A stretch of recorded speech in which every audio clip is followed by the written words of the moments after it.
Chapter 1. Bayo's griffin form is but an insignificant speck in a rumbling gray sky. He strains his wings, attempting to cut through mighty winds. The howling overpowers his eardrums. For each mile he overcomes, he hurls backward 3 times the length. Suddenly plummeting, Bayo manages to stay aloft and skim the violent sea below. The mild surface of monstrous waves drenches his midsection. He scrapes through the skies desperately, but cannot ascend. Then the ocean recedes, only to grow before him at a massive heightened speed. The epic whoosh of its expansion is an unbearable, piercing sound. Bayo is unsurprised, however. Not even when the monumental structure towers over his head and quakes his core does he feel the least bit of panic. Blackness gains on him. If this is meant to be my death, it is well deserved, he thinks. It topples over him, breaking against his bones and limbs. Why should I live if he is dead? The pain overtakes his consciousness. While Bayo swirls in the depths of the chaotic sea, he hears Hale's screams from only earlier that day. I trusted you! But remember, Hale, your past is not real. I'm real. Even in a dream, he is spinning Hale his lies. Even in a dream. Guilt takes over. No, wake up. Do not allow yourself to falter. There is still a chance. Bayo's eyes burst open. He redirects his gaze to the roaring surface and feels the push of the current sweeping him away. Subtle moves set his arms and legs on fire. He contemplates his end. A few minutes more and he would be out of air. Nevertheless, he admits it is beautifully silent here, beneath the world. Here he can permit the sea to carry off his endless mistakes as if they never mattered. Then bits and pieces of memory almost forgotten flash before his eyes. I trusted you, Hale shouted. I will bring my brother back, Bayo thinks. Bayo's irises come alight in red, the color of his supreme power of endurance. Gathering his strength, he rockets upward. His majestic paws kick and push through the forceful tide.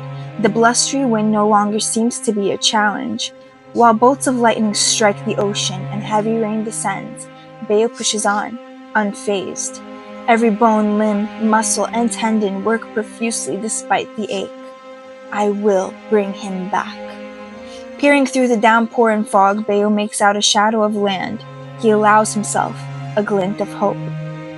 A rocky cliffside stands before him and Bayo grabs on. His wings are too worn to fly to the top. He'll have to climb. The muscles of his griffin form swell while he hoists himself up the slippery slopes.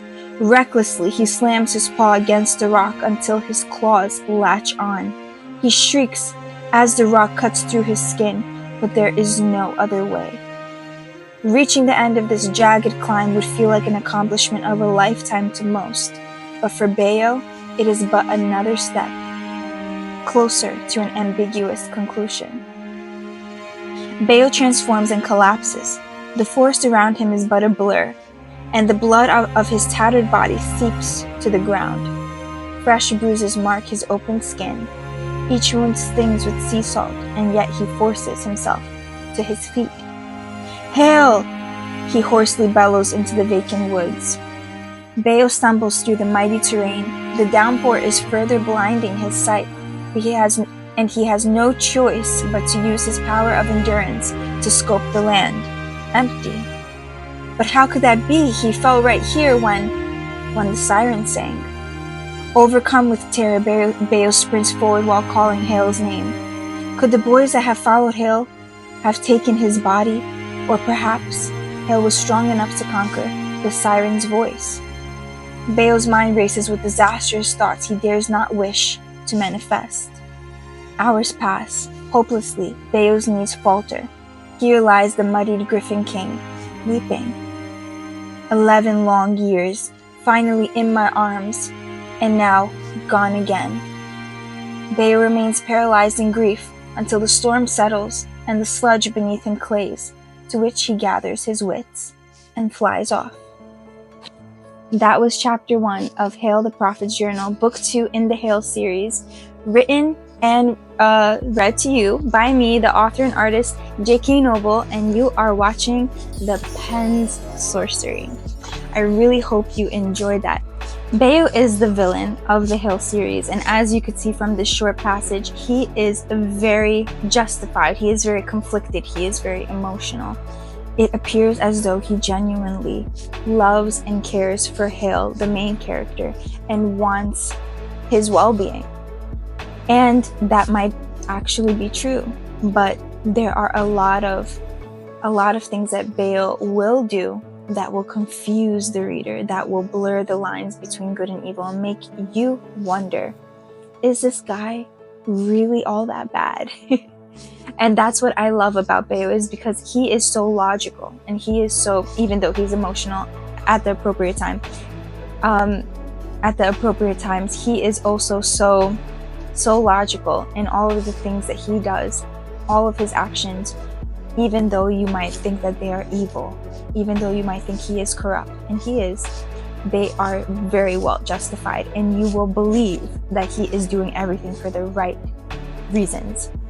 I absolutely love how Bayo's character changes from book 1 to book 2. So in book 1, you get to see him be his usual cocky self, his extroverted self. He's a guy who's very flashy, likes to wear very expensive things. He adorns himself in his home in leisure. He loves luxury, all of that. Afterwards, when he realizes, he comes to the conclusion that Hale, the main character, has died. Hale also happens to be his younger brother. You get to see this whole new side to him, and it's like, wow, who knew that he actually genuinely cares, and you get to see him actually grieve. So this is a person who never wears black, and then when he assumes Hale is dead, you see him going through the grieving process, wearing black, sulking. He no longer has color in his face. He is drained. He is miserable. He is conflicted. He feels guilty. And the fact that we can introduce that inner confliction in a villain, it makes the villain so much more dynamic and so much more compelling. I didn't initially plan for Bayo to be this complex. I honestly did not.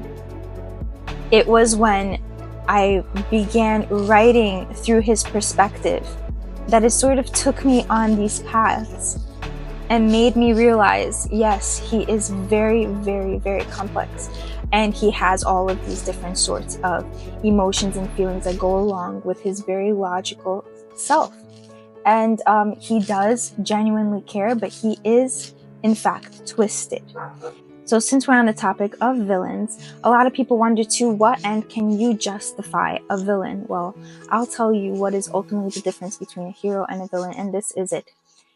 A hero and a villain might go through similar, not always similar challenges, but they will go through difficult challenges in life, both of them. And the hero will see the challenge that they have went through, and they will learn from it, and they will grow from it. And they won't want the same challenges to happen to anyone else, so they will create a positive solution. However, they will be demonized because the villain or a large opposing mass might have something to gain from the problem still being in existence. And then you have the villain that will start to replicate the evil done onto them. And they do it in spite, in vengeance, in anger, and they will have this justification: it was done onto me, and therefore I could do it onto others. And then they will form reasons how they could stand to benefit from what they are doing. They will not be villainized because they are not to be trifled with. Because when you villainize a dangerous person, they will, for lack of a better term, get you. And then at the same time, you're going to be seeing the hero just tolerating opposition, whatever sort of opposition that will be. They will even take it within themselves and do some more character development because they are very introspective, and they will want to expand and grow and be the best person that they could be, even though the opposition that they're facing could even be a lie, could be false. Like the things that are being said about them is complete BS. The villain, on the other hand, will be like, no, you're not talking about me that way, and you're not opposing me because I'm right. And they will manipulate you into believing that they are right. Then there is the topic of faith. So the hero is going to be connecting to something higher than themselves that will give them the faith and the courage and the strength to go on when they feel like they have nothing left to give. They are defeated. They're like, what am I doing this for? They are wondering if they are the right person for the job. They are wondering if they are a good person at all. A villain, on the other hand, and a lot in history have said to be believing in a higher entity, in a higher spirit, God, but in the end, they are not serving God. They are self-serving. They are serving the ideologies that they believe in, and for the most part, they will be serving people or whatever that promises to serve them. The hero is not looking for some sort of service to be given to them. They're looking to give service to the world. A lot of people think this black and white theory of hero and villain will only apply to stories and literature and fiction, but that's not the case. The best writers have taken this mold that they have seen, this pattern that they have seen in life. It will always boil down to this. The person who is of a pure heart, who is selfless, will always stand in the way and will always be a threat to someone who will not benefit from the selflessness. And both will have different origin stories, but an origin story, but a different means of operating through their life experiences. And the best writers have understood this concept, and that is why their stories will never die, and they are deemed classics that we read hundreds of years later. No line is blurred forever. In the end, when both players have to choose where they stand, they will end up on opposing sides of the battlefield. And now I want to share with you a review that was left to me by Melissa. And she writes, "Wow, this book. So many things happened at once. It was confusing at first because the character POV changes at almost every chapter, but their name isn't written at the start, so I really didn't know it changed before reading their name. Once I got used to it, it was okay. The book ends on a high point, and I'm still holding my breath. Exactly the same feeling as ending a great season of a TV show and not knowing what will happen in the next season. Frustrated but excited at the same time because the possibilities are endless. The world building is amazing, incredibly detailed. It's complex, but it doesn't feel that way. The characters were so well described that I found myself caring for them or not, depending on if they were evil or not. Winky face. I can't wait to see what happens in the next installment of the Hale series. Many thanks to the author. Opinions expressed in this review are completely my own." Thank you so much, Melissa. That is such a sweet and awesome review. And I wanted to tell you, book 2 is out and I can't wait for you to read it. As a token of my gratitude for your awesome review, I want to send you this Hale t-shirt, and designed by me, of course. And I hope you like it, and DM me so I could send this to you. And thank you so much, Melissa. So since we were on the topic of Bayo and villainy in general, I thought that I could show you guys how I draw Bayo. So follow me. We're going to be drawing Bayo now with Bayo's face. He has an oval face. It's very angular.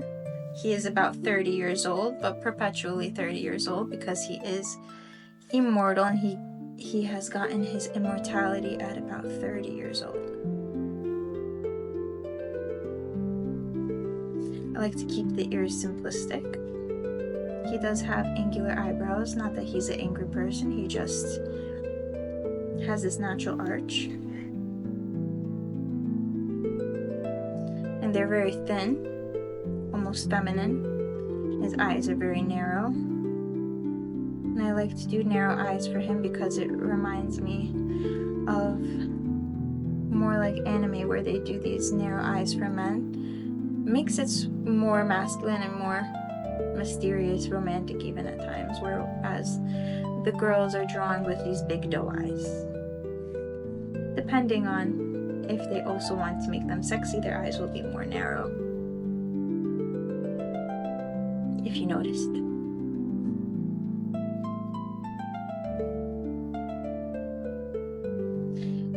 Bayo has a straight nose. It's on the small side.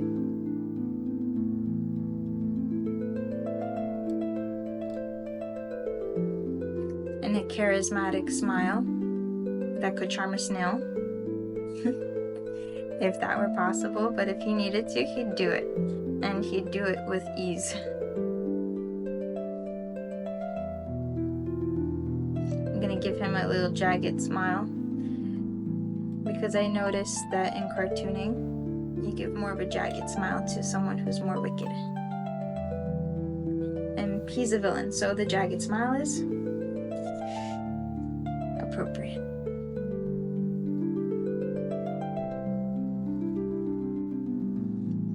Bayo has short hair on the sides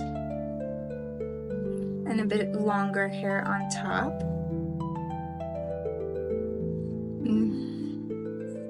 A pointed hairline at the center here. That's how I imagined him. There's something about a pointed hairline that makes the character more important looking, you know? And a cute little curl at the coming from the top and down to the forehead, to show that, you know, he is concerned about his appearance. He is vain. Bayo has a lot of what appear to be feminine features on his face. I like that contrast for him. Not that he's feminine at all. But in the manner, yeah, that he enjoys his appearance, I would say that, yeah, he's feminine. I always picture him with this huge collar, something that complements his loud and proud personality.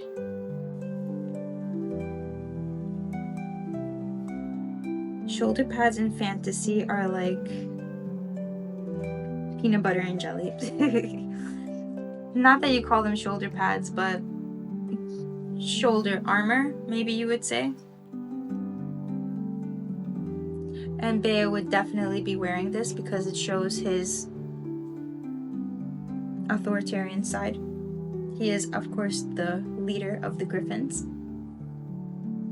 as he is the strongest of the most strongest power of the Griffins, which is power of endurance. And for those of you who don't know, endurance is the power to mentally inflict agony onto your victim.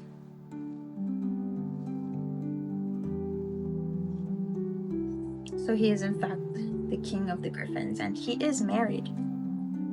He's married to the Elder of Ardor, and Ardor is the ability to procure and to control fire from the body. His wife's name is Rioma, and she is not to be trifled with. You think Bayo's bad? At least Bayo's tactful. Rioma is definitely not tactful whatsoever. She's impulsive, emotional. And for all of these reasons, Bayo does not favor her, does not like her. In fact, he had fallen in love with her, out of love with her ages ago.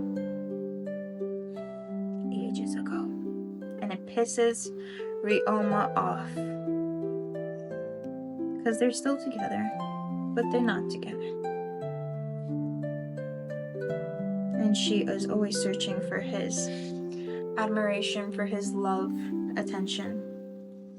And he's just over her. He's been over her.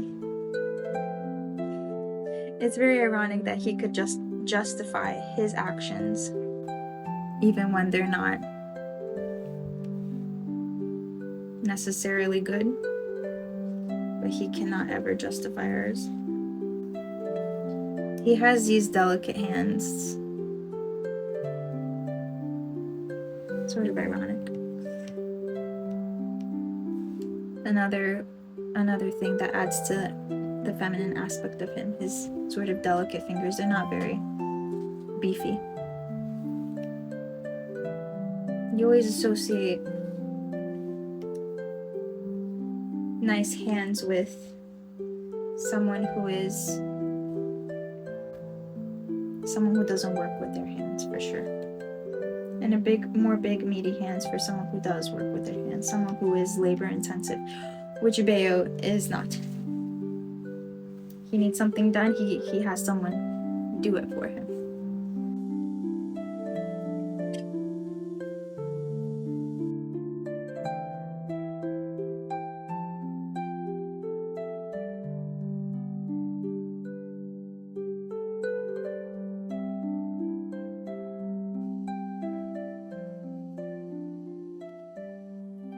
I add these tired lines because Bayo, does he ever sleep? I don't think so. He's always busy plotting and working toward his goal. Like me.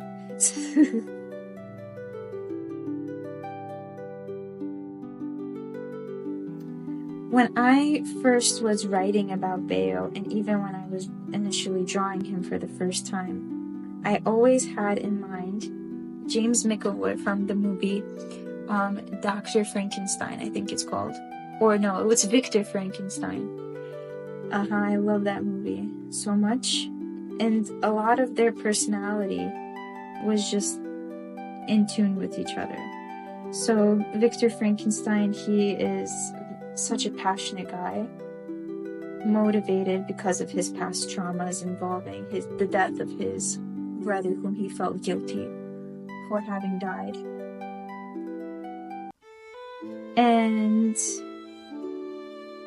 now that you knew that Victor wasn't necessarily doing the right thing. He was driven by passion and driven by science, and all of these things were so important to him that you just wanted him to succeed.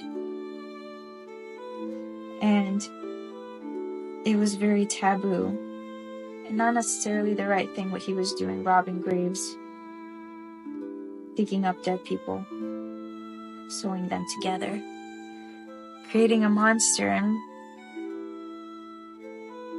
necromancy and all of that. But you really wanted him to succeed. And his passion was unmatched, and his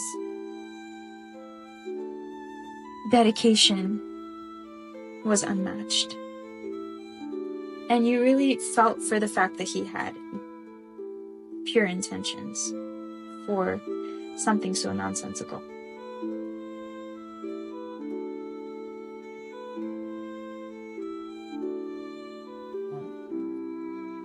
So in those ways, he and Bayo are a lot alike.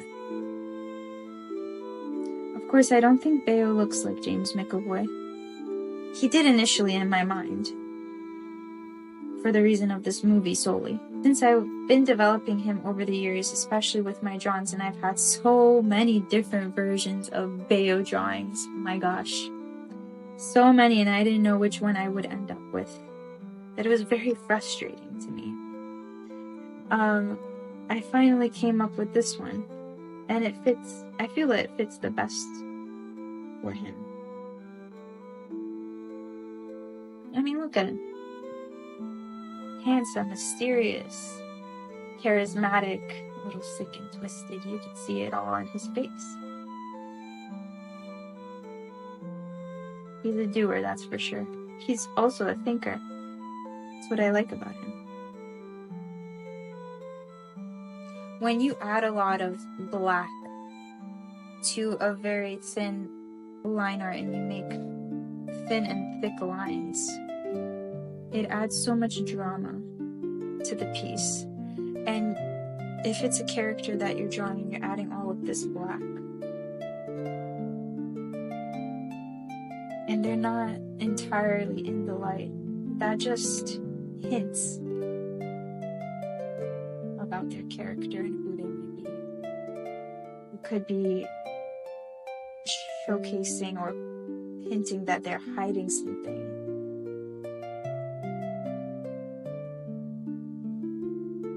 Or that they're not entirely trustworthy. And so for Bayo, we have to do that. Because he is the villain, the main villain of the Hale series. And although we love him so much, he's not the good guy. We gotta show it. Let's see how that's coming out. Whoa, I'm liking it. So far, so good. I think it's important to know that even if you have a bad guy, they could be totally capable of doing very good things. All people are capable of doing good things. It just depends on their intention. There were plenty of times where Bayo was the hero of the story, especially when he was younger, when the lines were less blurred and things were less complicated on his end, and he was not driven by power, but on doing the right thing. But that was a long time ago, and things have changed.